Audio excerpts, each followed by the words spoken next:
The other game that was announced was Luigi's Mansion Dark Moon, a sequel to the aptly named Luigi's Mansion for the Nintendo GameCube, one of my all-time favorite games to this very day. I actually reviewed Luigi's Mansion a few years ago, quite in depth, and in a surprise to absolutely no one, gave it a very positive review. Just, ignore the clickbait title. Just so you don't have to click off this video and give me more watch time, even if that would benefit my channel. I'm gonna be a real GOAT. I learned that stands for gamer of all time, and just briefly summarize my thoughts on the game, as well as talk about specific aspects of it throughout the video, since it's really going to be integral to why I don't love Luigi's Mansion Dark Moon. Regardless, if you would like to see me discuss that game even further, that video will be a lot more in depth, so it's up to you, make good decisions. Let me get this out of the way first. Luigi's Mansion is not a perfect game by any metric. As an actual game, you could do a lot better, especially on the GameCube. It's not necessarily as masterful as games like Wind Waker or even Mario Sunshine or Pikmin. Yeah, how'd you ever guess I was gonna mention that one? However, many people, myself included, still consider Luigi's Mansion one of the GameCube's defining titles and point it out among the sea of classic games regardless. This is no accident. Despite it being a good but not great game, there are reasons why it left a profound impact to millions of gamers across the globe. For me personally, atmosphere is something that can make a game special to me. For example, I was recently finishing my playthrough of Metroid Prime Remastered, and one of the points in the game I most remember was a spot near a save station that just caught my eye. I'm just gonna show it, I don't really know how to describe it, but it was just some corner that was on fire. I love the lighting and the glistening little sparks of flames and whatever scrap is supposed to be here. I just appreciate the journeys my head will go on trying to imagine what this was supposed to be, not in the mind of the game designers, but in the world of Metroid. It lets the player ponder something about the lore that they may never know. Liminality is the term that some people use to describe this sort of empty space, weird feeling. There's entire video essays about the whole concept. And honestly, liminality in games is something that can transcend them to not just being great, but truly special. I feel the same sensation as well in regards to the early Super Monkey Ball games. As I've talked about many times before, I love this city that you could just see in the clock tower level. The first time you may see it may be Entangled Path, and you just see a view that's just wow. This overlook makes you think about what goes on down there. Is there a city of monkeys just thriving in their own society? Are there monkey politics, monkey churches, monkey crime, and the level where you get eaten by a whale? There are like buildings in cities here in their own little bubbles. And you have to ask just who the hell is living there? The lights are on! Mario Sunshine, who inhabits the Noki ruins? And what's the world event that had them be built?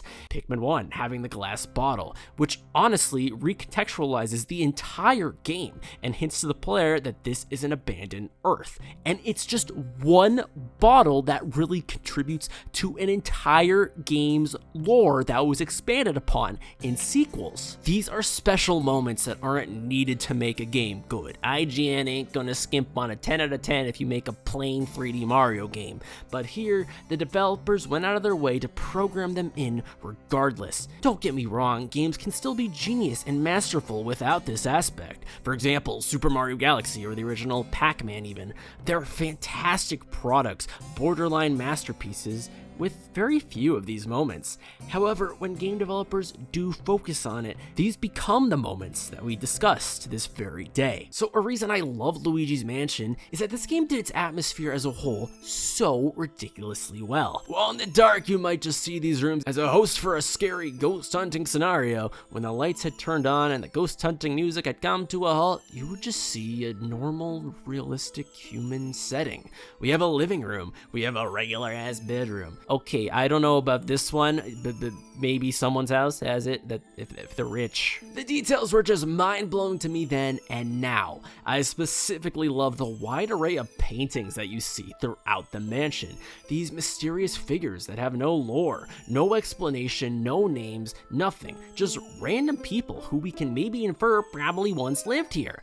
It's best that there's no explanation too, as if it were simply explained, we wouldn't be talking about it or even caring. Who's this guy? He looks like he's supposed to be the president of some sort. I love the amount of details they added to the wardrobe room. There's well-designed multiple articles of clothing just sitting here. As stated earlier, these additions were not necessary for the game to be good. I can't stress that enough. But even the layout of the mansion was consistent. From the master bedroom, you could see the foyer. From the foyer, you could see the boneyard. From the boneyard, you could see the graveyard. And what kind of family has a private graveyard in their backyard? And why are the tombstones misaligned? I mean, wouldn't that be a deep disrespect to the dead? What's up with Slim Bankshot? Why does he have a statue of himself in his backyard? And just who the hell is this other statue? Every moment and every point of the game is just cozy, and it shouldn't be, because there's ghosts at every corner. There's scary music. You should be crapping your pants probably. Good thing there's 2 restrooms.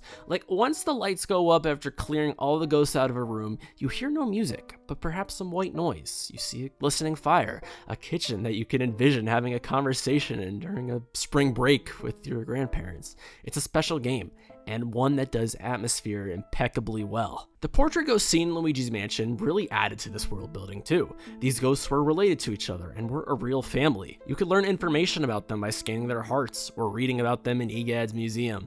It was really neat. There were even literal books and writings on the wall where these ghosts would write stories about each other, like how this grandma would play pranks on Aunt Petunia. Like, that's genius. I mean, no one is gonna suspect an old lady. When I'm old, I'm gonna become Spencer from iCarly. They had all their own personalities too, down to the intensity of how they resisted Luigi's poltergeist vacuum. In general, there were just lore implications around every corner, quite literally. The game just has an ethereal presentation. Luigi's Mansion uses its sort of primitive art style to enhance that experience.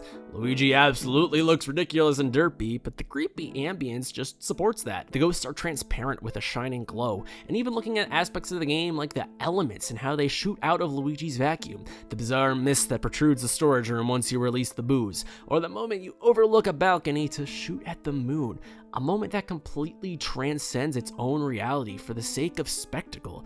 It's just, I've said it so many times, but it's a special game. I bring this up in detail because Luigi's Mansion wasn't just a game. It wasn't supposed to just be a boring product to pass a corporate bill. It was an experience. In the gameplay, what 99.9% of the population actually cares about, it was pretty good. I miss when video game consoles used to present you a reason for their existence. It's not like nowadays where the PS5 releases and 30 gaming YouTubers are asking, what it does. Going back to 1996, the Nintendo 64 gave the player a control stick to introduce them to the idea of moving Mario in a 3D world. Believe it or not, a new idea at the time. Well, okay.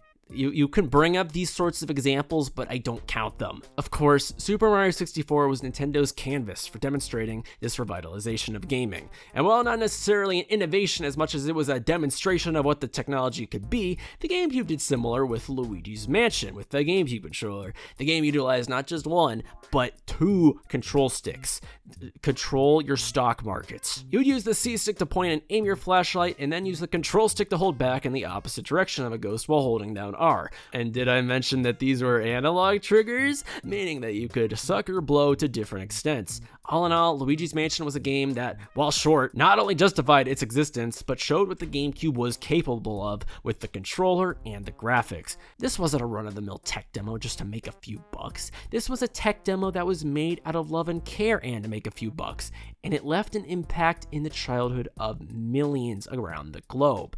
Technically, that is millions. The game not only looked, felt, and played well, it had a very addicting structure. Luigi's Mansion was only about 3 or 4 hours, but you were able to collect the money across the mansion in order to improve your ranking, and even unlock a New Game Plus file, which was more difficult. This meant that every playthrough gave you something more to strive for as a player. I actually really miss when games used to do this, as I felt this was also a design philosophy of both Pikmin 1 with the days, and maybe even Metroid Prime, that's been largely missing since the GameCube era. Okay, point is, Luigi's Mansion was a special game, and it was extremely deserving of a sequel. If that game got it, then this does too.